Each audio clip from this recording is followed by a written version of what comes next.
Assalamualaikum warahmatullahi wabarakatuh. Waalaikumsalam warahmatullahi wabarakatuh. Sahabat religi, kita bertemu lagi dalam program Bicara Bincang Ramadan. Pada bicara kali ini kita sudah menghadirkan narasumber yaitu Kepala Seksi Bimbingan Islam Kantor Kementerian Agama Kabupaten Rembang, Bapak Haji Ali Muhyiddin.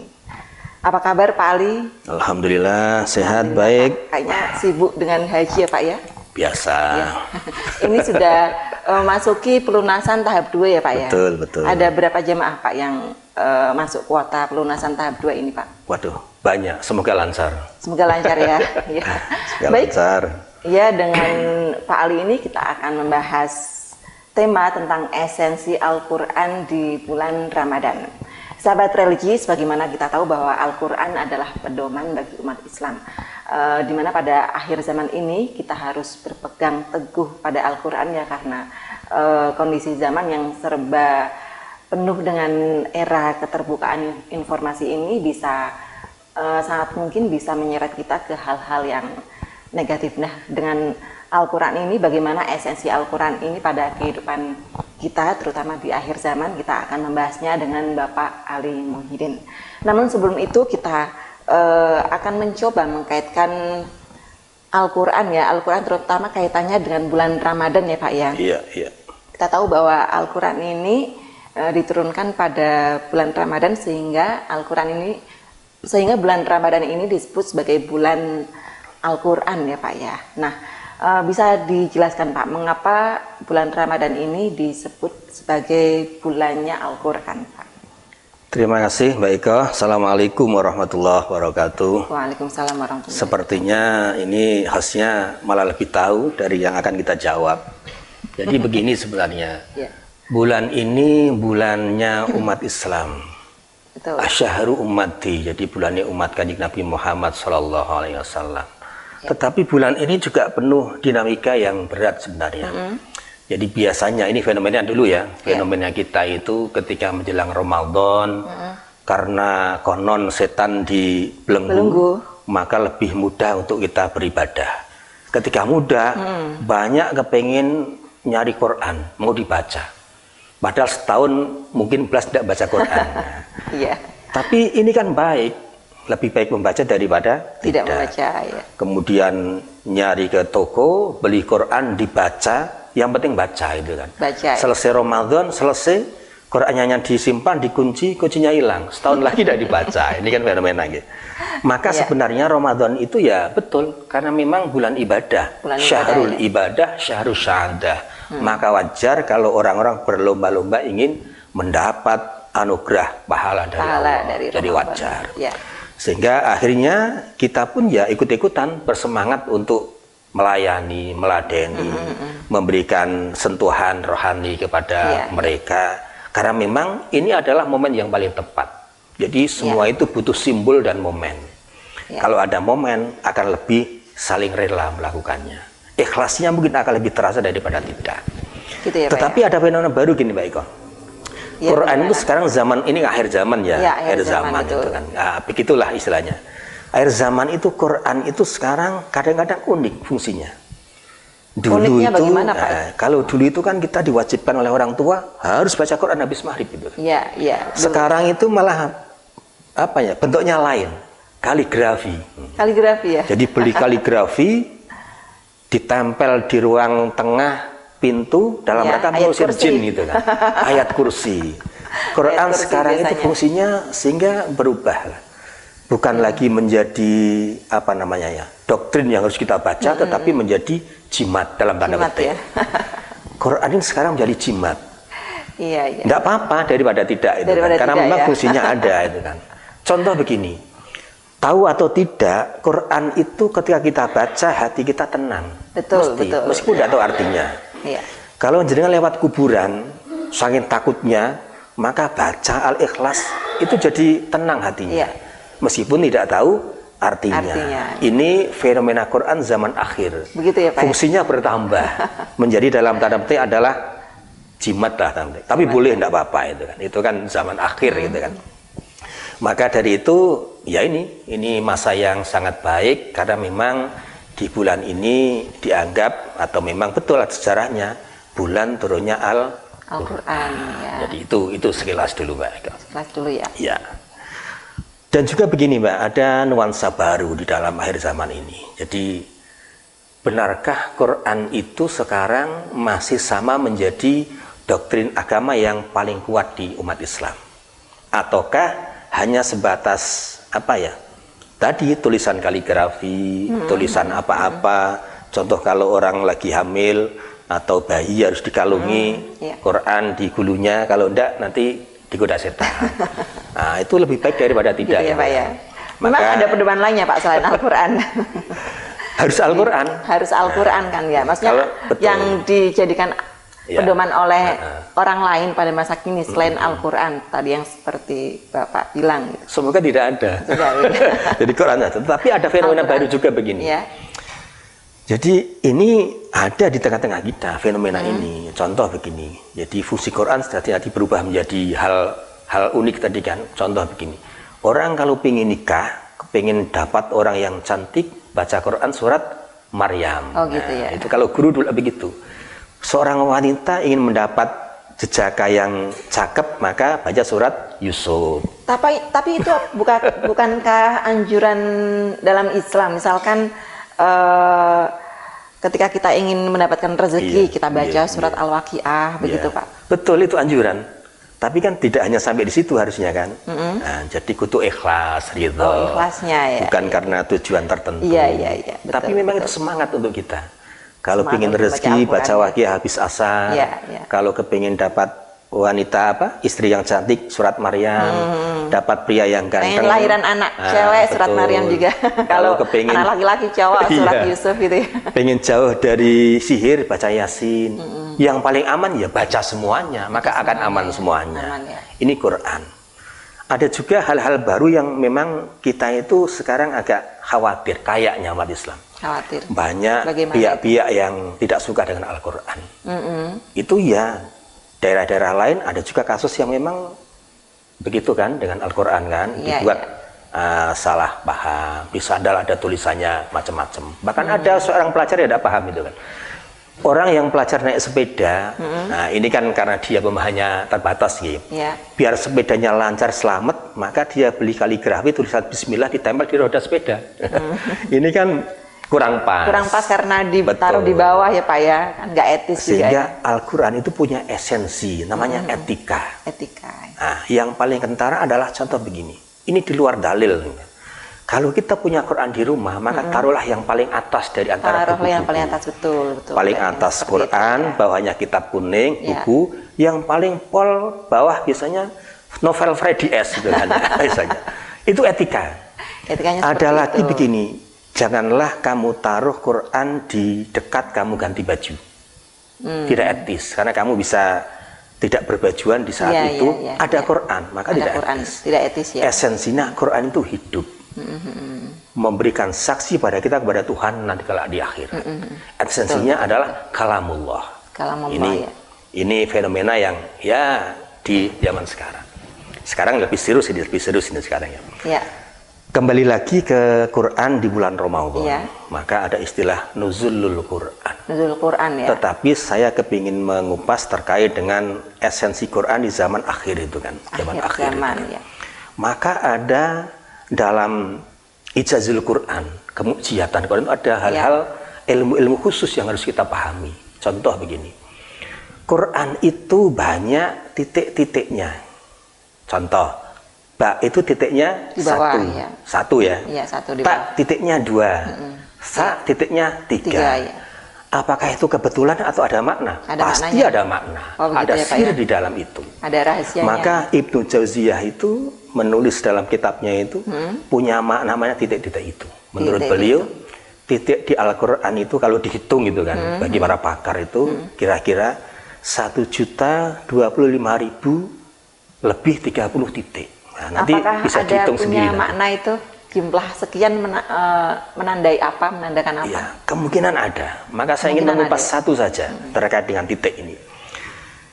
Logika yang kita pakai, jadi titik dalam Al-Quran itu pertama adalah di surat Al-Fatihah. Al-Fatihah. Bismillahirrahmanirrahim. Ya. Dengan menyebut nama Allah. Artinya dengan kan ba itu adalah pas di Al-Quran. Titik pertama.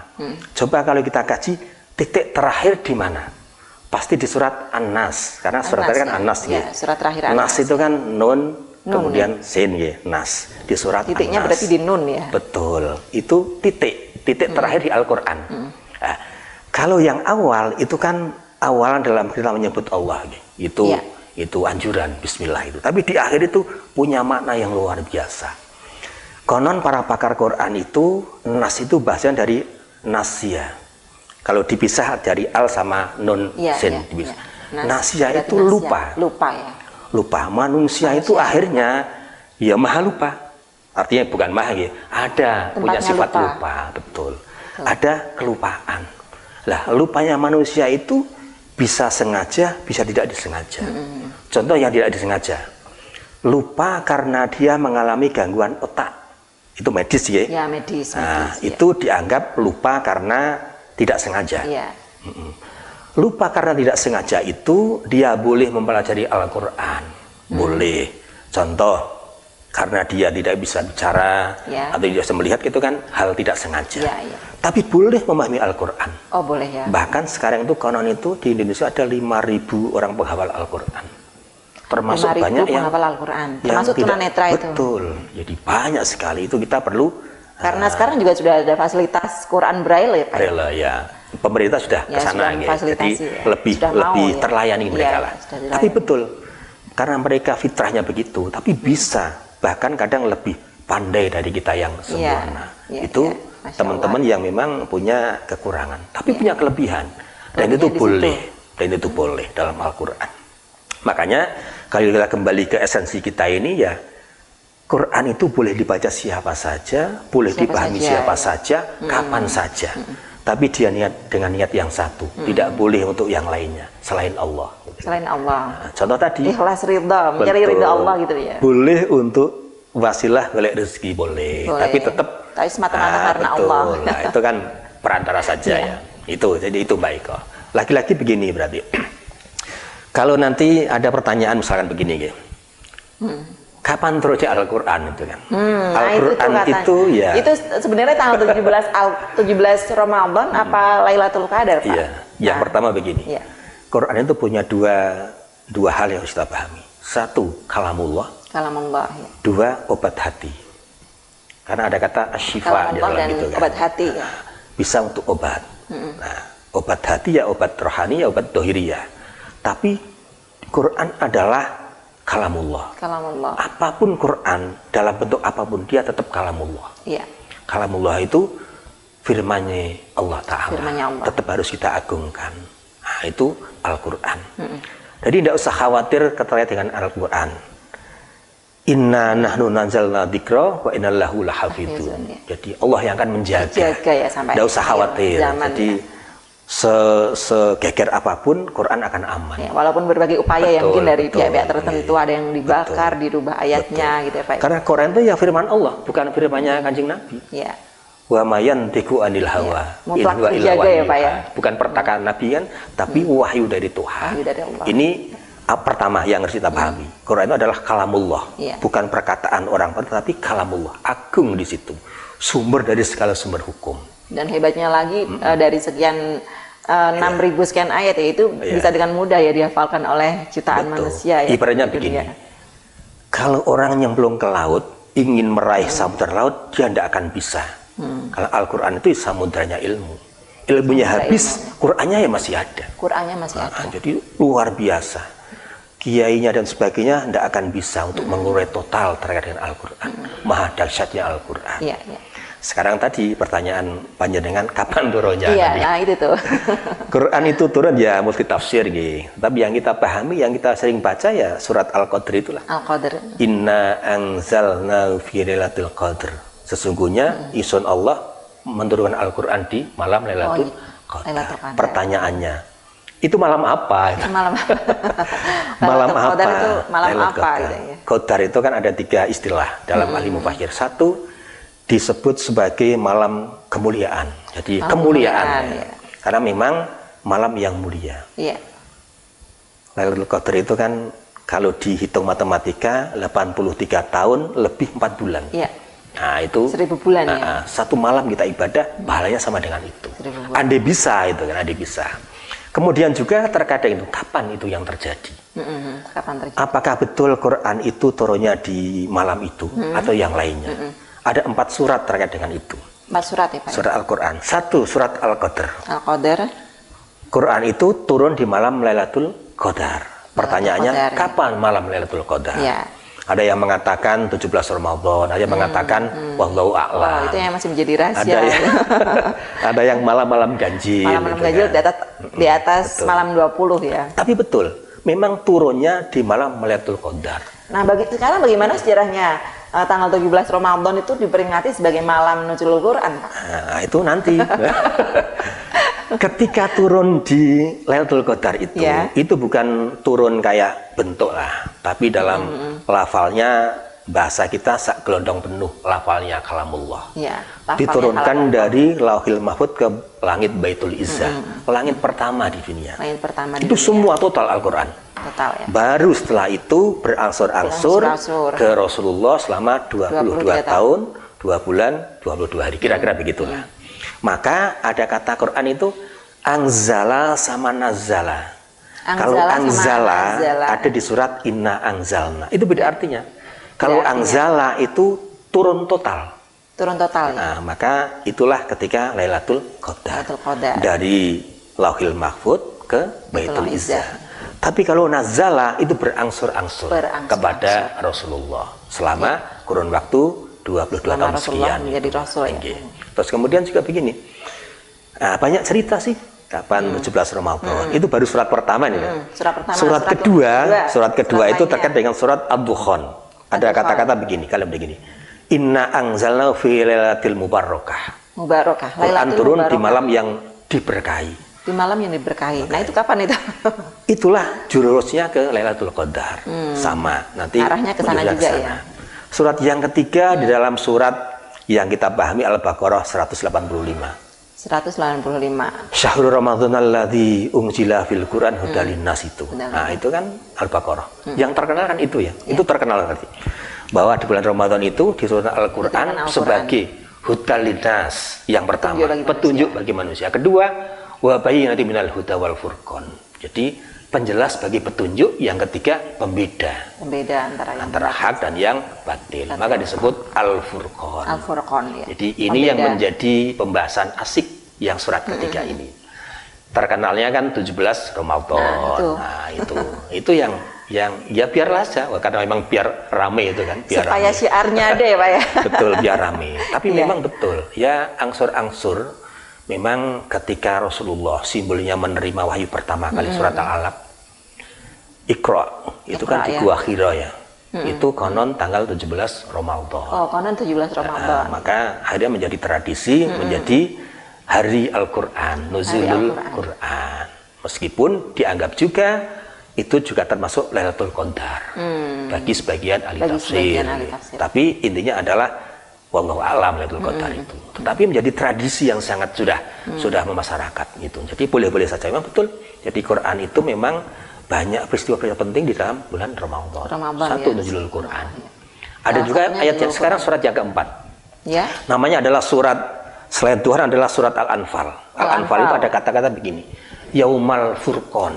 Yaumal Furqan. Jadi tanggal 17 itu terjadi perang yang luar biasa antara Muslim dipimpin Rasulullah dengan kaum kafir dipimpin Abu Jahal.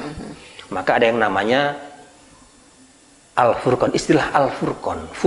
Furqan itu bertemunya antara dua tentara. Tentara Islam dengan tentara kafir. Maka disitulah katanya para ahli tafsir turunnya Al-Quran. Tapi sama-sama tanggal 17 Ramadan. Ya. Terkait dengan empat ini, ya, sama-sama merujuk kepada bulan Ramadan. Jadi semuanya lebih banyak bulan Ramadan. Khususnya di 17 Ramadan. Maka terkenalah dengan nama Nuzulul Quran. Nah itu Mbak, jadi asik sejarahnya. Ceritanya begitu. Jadi begitulah Nuzulul Quran. Nah sekarang pada fenomena akhir zaman ya Pak ya, orang itu banyak sekali penghafal Al-Quran. Iya. Ya. Bahkan orang mu'alaf pun gitu ya, tertarik dengan agama Islam, lantas dilanjutkan dengan keinginannya untuk menghafal Quran. Akhirnya dia menjadi hafizah gitu. Tapi mungkin dari segi tafsirnya dia kurang memahami. Nah, fenomena yang seperti ini bagaimana Pak? Utama yang mana antara membaca ataupun menghafal Al-Quran dengan mempelajari Al-Quran, Pak? Ya, jadi begini, betul Mbak. Jadi ini akhir zaman ya. Maka kami ingin menyampaikan begini. Ada perbedaan ahli Quran zaman Nabi dan zaman sekarang. Yang sekarang ini kita anggap sebagai akhir zaman. Zaman Nabi itu sedikit sekali para penghafal Quran. Karena mereka lebih banyak mengamalkan. Lebih banyak diamalkan. Belum banyak yang menghafal. Jadi itu kan zaman istimewa. Perbedaannya apa? Kalau zaman Nabi itu lebih mudah mengamalkan daripada menghafal. Konsennya mengamalkan. Kalau zaman sekarang lebih mudah menghafal daripada mengamalkan. Oh begitu ya. Maka malah susah mengamalkan itu kan. Ini akhir zaman. Jadi begitu. Luar biasa banyaknya lebih mudah menghafal daripada mengamalkan. Zaman Nabi sebaliknya lebih gampang mengamalkan daripada menghafal. Ada sahabat Nabi Abdullah bin Abbas. Abdullah bin Abbas itu gurunya seorang ahli Quran juga. Jadi ketika sholat malam yang dibaca itu satu ayat itu terus itu, satu ayat itu.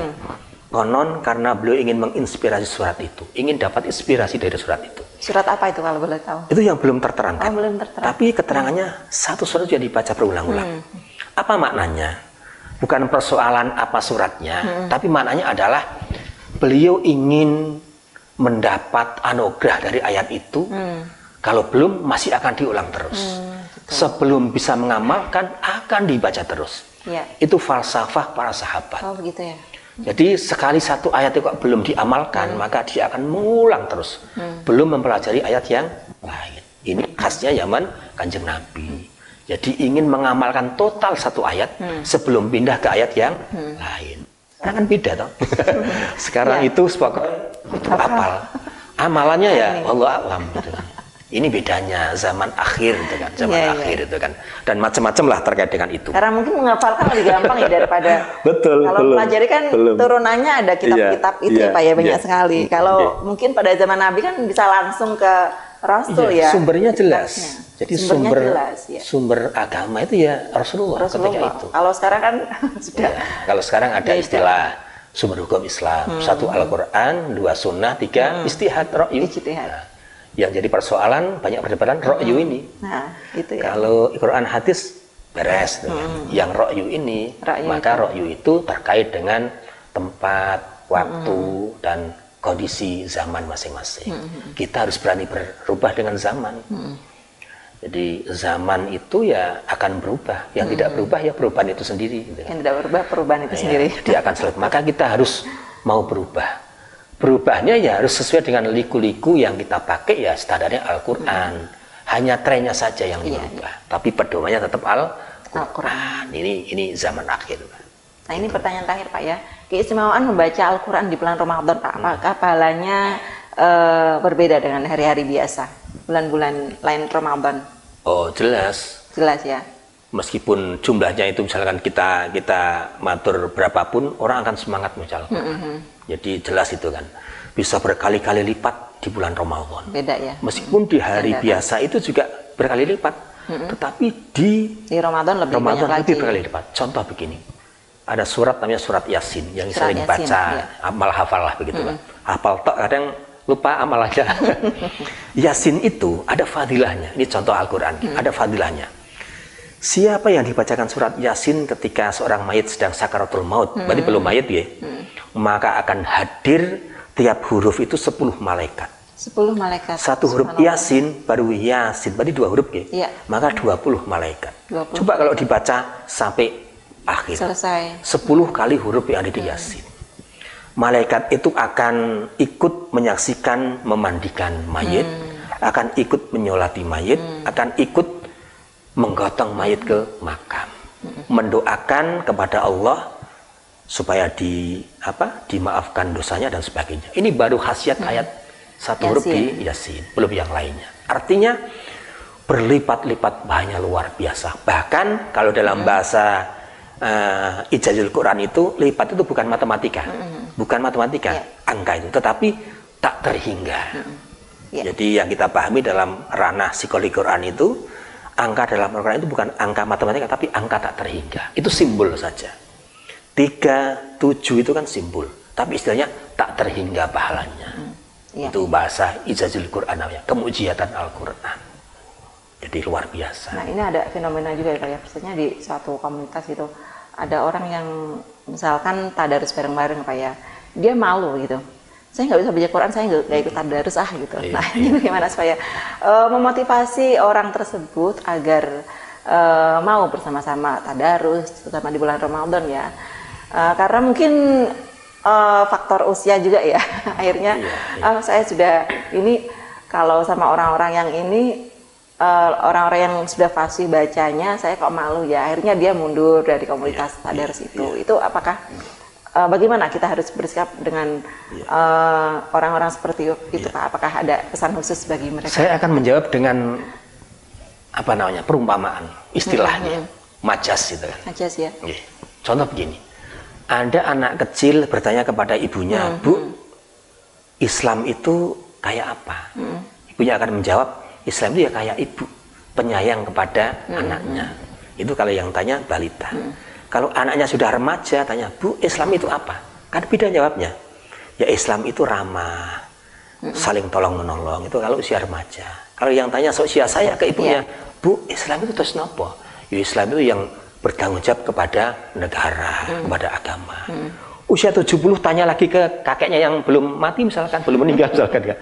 Bu, Islam itu apa? Ya eling mati. Beda jawabannya kan? Nah, maka kalau itu dikaitkan dengan orang baca Al-Quran, maka ada yang namanya ruang-ruang khusus bagi mereka.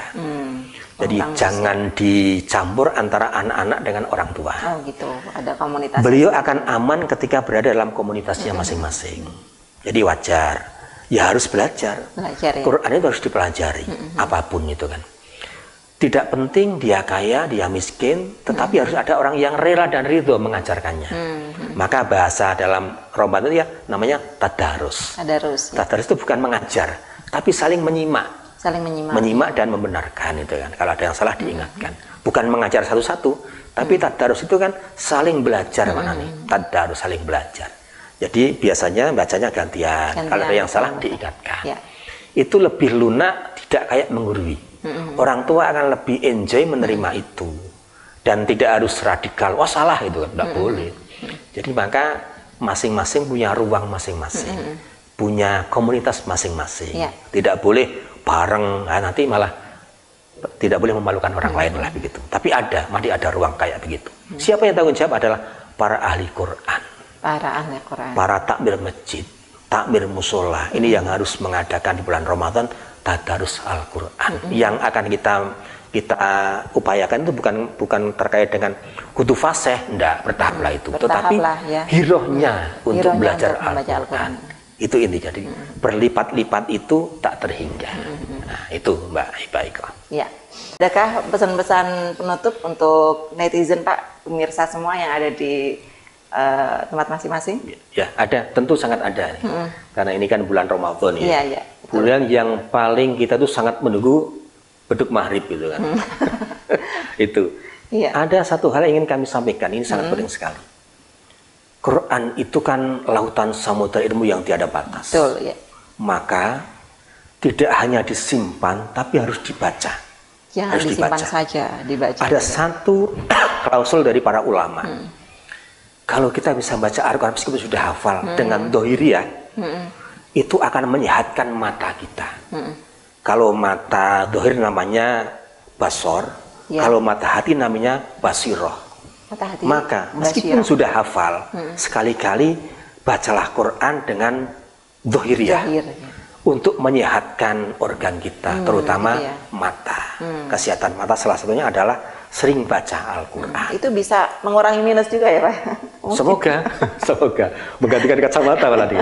Ini dawuhnya para ulama. Jadi ada psikologi kesehatan di situ muncul karena kita baca Quran. Iya, barokahnya Al-Quran gitu ya. Jadi semoga kita mendapat berkah Al-Quran diberkahi Al-Quran untuk anak cucu kita, dan kita punya kader-kader yang bisa menjadi ahli Quran kemudian hari. Anak-anak kita didik, kita bina. Yang paling awal adalah ilmu mengenai etika Al-Quran. Etika Al-Quran ya. Yaitu cara membawa Al-Quran, cara meletakkan Al-Quran, cara membaca Al-Quran. Kalau membawa berarti harus begini Pak ya? Ada hormat, ada hormat, ada hormat. Nggak boleh diskiwing lah, beda dengan Quran itu kan. Meletakkannya yang paling atas. Yang paling atas. Jangan letakkan di tempat-tempat yang tadi kamar mandi, yang jangan jorok, yang suci, yang terhormat, di mihraj itu kan. Yang terakhir, ketika membaca juga ada etika. Jangan sambil contoh membaca Quran kan boleh di tengah jalan, boleh di pinggir jalan. Tapi konsepnya juga harus dengan Al-Quran.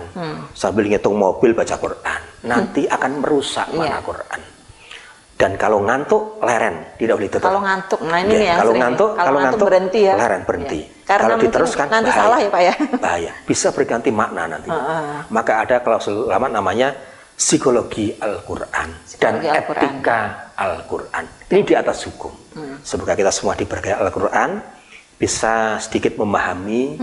Paham itu ya caranya yang membaca. Kalau tidak baca mana bisa paham. Maka samudra itu menjadi ranah kita, tanggung jawab kita, biar dunia ini awet, tidak cepat kiamat gitu. Oh gitu ya. Cepat kiamat. Jadi kalau nanti akhir zaman itu sudah tidak ada baca Al-Quran, ya kiamat nantinya. Kiamat. Baik Pak Ali, kalau membahas tentang Al-Quran sepertinya banyak sekali ya, kayaknya nggak cukup waktu. Karena kita juga terbatas oleh waktu. Terima kasih atas penjelasan dan penyerahan dari Pak Ali. Semoga menginspirasi kita untuk semakin mencintai Al-Quran dan mengamalkannya di kehidupan sehari-hari, terutama di masa-masa akhir zaman ini ya, dimana kita harus tetap berpegang teguh kepada Al-Quran sebagai pedoman hidup kita. Baik pemirsa, demikian podcast kita hari ini. Terima kasih atas kebersamaan Anda semua. Assalamualaikum warahmatullahi wabarakatuh. Waalaikumsalam warahmatullahi wabarakatuh.